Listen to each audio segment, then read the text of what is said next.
So, Kevin, we're out and about in your back garden, and what a back garden to have.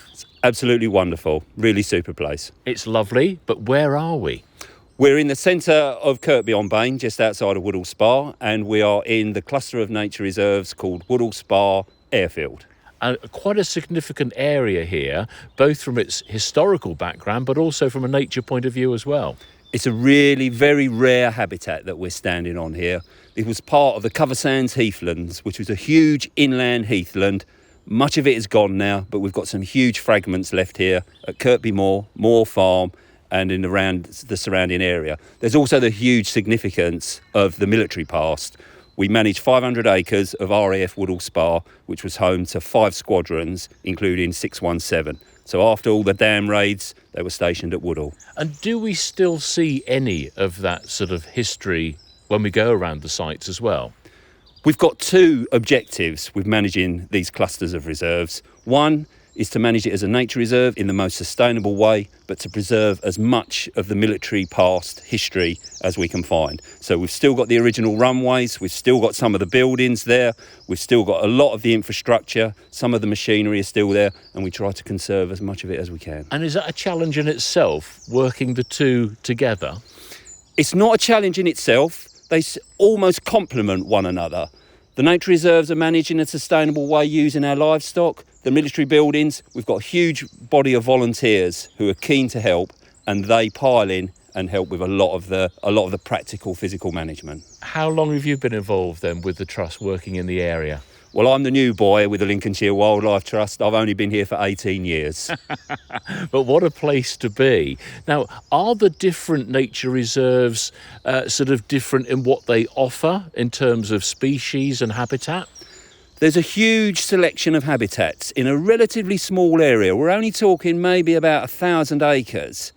And in that area, you've got some of the best wetland heathlands in Lincolnshire. You've also got some fine examples of dry heathland, some wet woodland. There's a whole variety of woodlands. And the airfield itself, we've got lots of open concrete areas, which some people may think is quite a bit dull, but these dry, arid areas produce a whole variety of these succulent plants, these plants that need a stressful, dry environment to survive, like biting stonecrop and various other plants like that. I can hear birds in the background. This is a fabulous spot to be, and you've spotted some wildlife already this morning, haven't you? Yeah, I came out this morning and had a walk around, and I was so blessed. In front of me, I could hear a woodlark singing, which is a Schedule 1 rare bird, and I walked behind the house, and we've got adders on the footpath running behind the house. Now, that's interesting, because you've brought something up there that we need to be very aware of, something like the adder, that we don't disturb them too much. In the last 70 years, the population of adders has had a catastrophic decline, primarily through habitat fragmentation, through inappropriate management. Also, the largest concern that we have is disturbance at critical times of the year.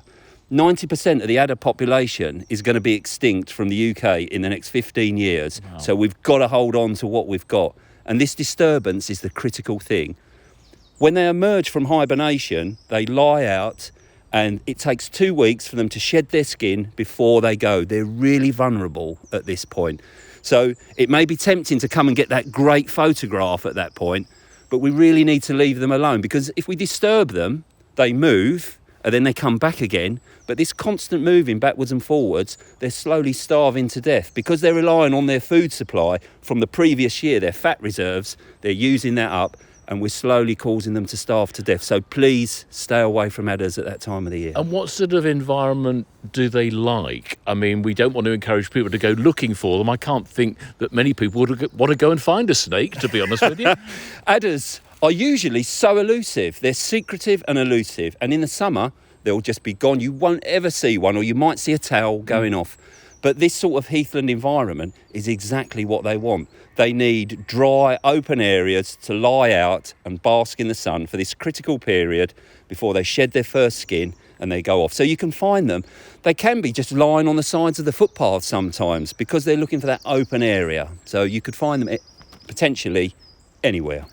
The other thing we want to talk about is grazing on some of the sites, and I'm going to take a look at one of the sort of the grazing centres, I suppose we can call it, for the Wildlife Trust. Do you use grazing on the sites that you manage? Grazing is the most essential tool for managing our reserves. They're our environmental engineers.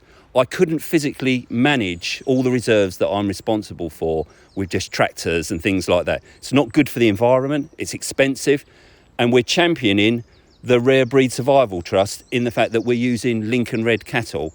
Now, we've got a farmyard up on the airfield, and we use these Lincoln Reds to graze around all our reserves, opening the habitat, keeping the grass short, making this. We always talk about this mosaic. What we want is a mosaic of habitats, and cattle and sheep particularly, they will do that just by their action of grazing.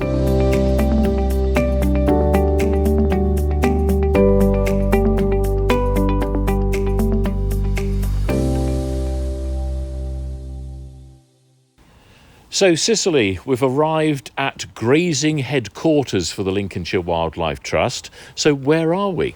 We're at Woodall Spa Airfield, the nature reserve, and we're standing by the cattle sheds at the moment. So, okay, cattle here, a particular breed of cattle? Yes, so they're original population Lincoln Reds. They're the breed that has grazed Lincolnshire for centuries. They're really hardy, a docile breed, smaller than commercial breeds, but they can be outwintered. They can thrive off a diet which is natural. They don't need any concentrates or different food. They're very happy to graze our nature reserves, and they do a good job doing that. The lovely thing is, I've come at the right time because it's calving time, isn't it? Yeah, absolutely. So we've had 5 calves so far, and we're still expecting 10, hopefully over the next month or so. How many cattle have you got here at the moment, and what's the ambition? So we've got 15 calving cows at the moment this year, and we hope to have about 30 in the future. Wow, okay. So let's talk a bit more about what you do with the cattle that you've got here. Do they just stay on the site here, or do they go around the county? So our breeding cattle stay here. We've got a bull, and so the cows go out on Woodall Spa Airfield over the spring, summer and autumn, coming just in while they calve. Our steers go over to Snipedales to graze, and our heifers, the young girls, they go over to Moor Farm to graze there. Now, you've got this passion for looking after cattle that comes from having your own cattle. Tell me a bit about the background to that. How did it start? So I started off working in commercial dairy, milking about 500 cows and calving them, and witnessing maybe how I would not like animals to be looked after, and seeing a farming system which kind of opposes the natural environment. And I just thought this could be done better in a way which the animals can benefit and our environment can benefit too. So I ended up getting some cows of my own, some rare breed shorthorns, and grazing nature reserves with them.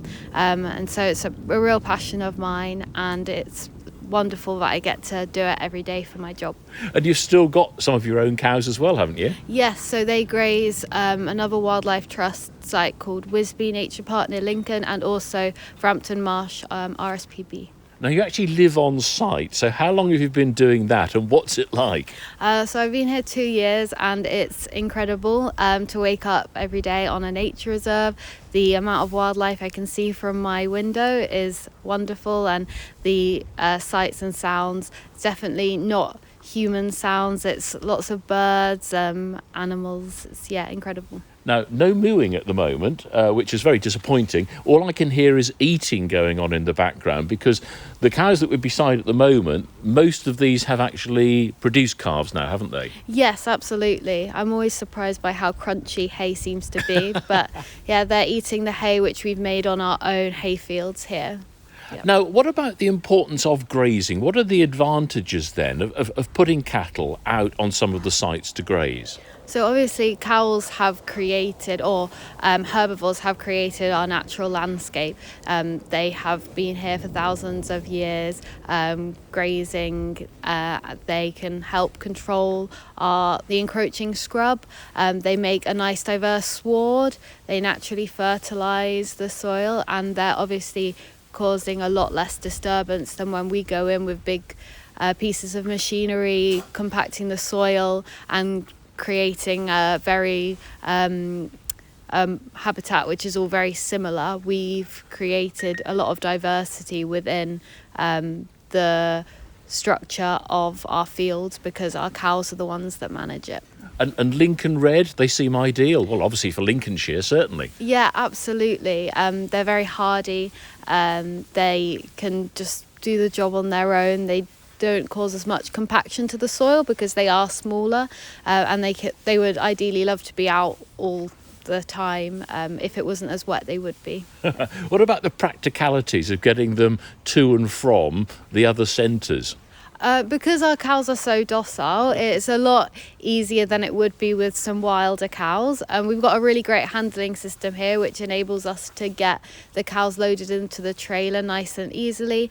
And they'll happily come, if we shake a bucket of nuts, they'll happily come running, and we can get them back here when they need to be coming back.